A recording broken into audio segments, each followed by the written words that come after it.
So why does everybody make such a big fuss about the financial sector?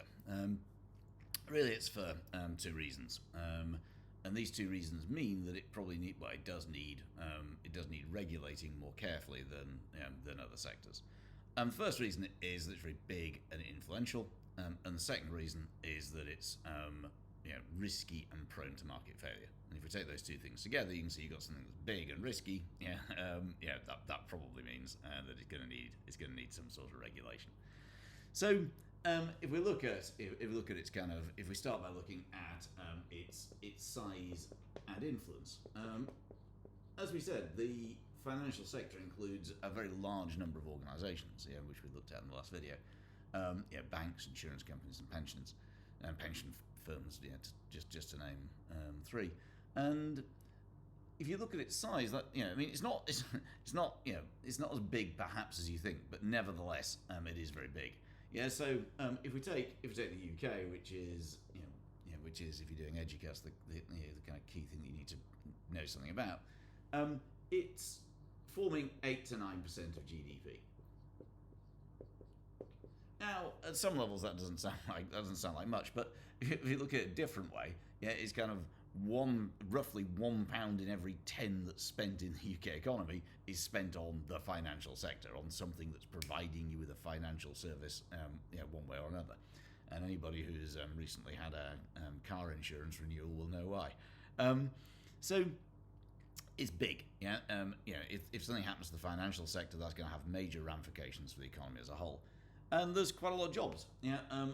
Across those institutions as a whole, it's providing about 1.1 million jobs, which is about 3% of jobs in total. If you take those two things together, it's about 3% of jobs and about 8% of GDP. You can see that these are high value added jobs. The productivity of the financial sector is far greater than that of the economy as a whole.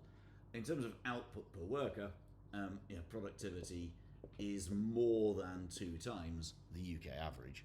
In terms of GDP per worker. As you might imagine, it's also very significant for the government. The financial sector provides about 10% of tax receipts overall. And finally, it also is a major contributor to the UK's trade position. There is a trade surplus, by which I mean that what we earn from exporting financial services, what we earn by selling them to the rest of the world, is far greater than what we spend on financial services, and that's in the region of about £50 billion per year. It's the biggest, as I say, it's the biggest contribution to the trade surplus. It's the sector that has the largest amount of net exports.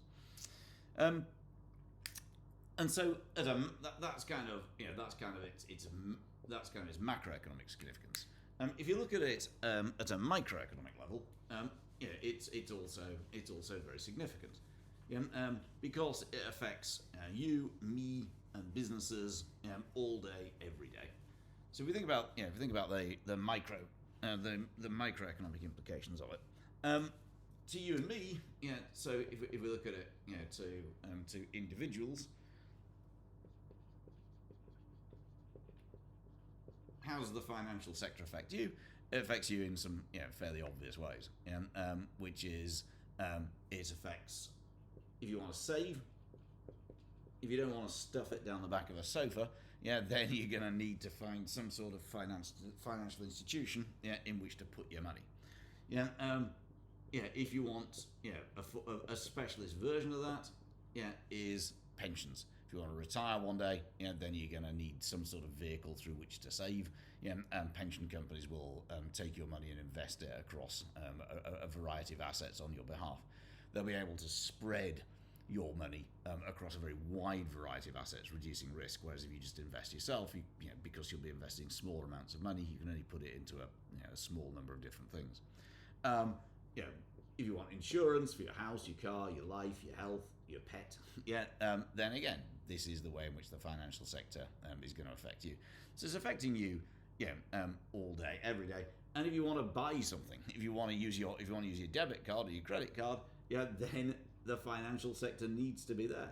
So if the financial sector dies, yeah, then you're in big trouble. Yeah, there's a lot of things that you do that you're not going to be able to. But also, it affects businesses. So in addition to affecting households, it affects firms, and it affects those, again, in very similar ways. But obviously, again, in the same way actually as for you as an individual, you might want to take out loans. It also affects businesses in terms of borrowing or selling shares. They're going to need, so in terms of raising finance, the financial sector is inherently involved within that. And again, the same way, if you take the whole payment system is critically important to businesses as well. And the ability of you to pay, via card, rather than just turning up with a big bag of 50p pieces, is all dependent on the financial sector. So without the financial sector has big impacts at a macroeconomic level, but also it affects all of us, individuals and businesses, each day and every day. So it's very significant, but it's also very risky, and that's what I'll come on to in the next video.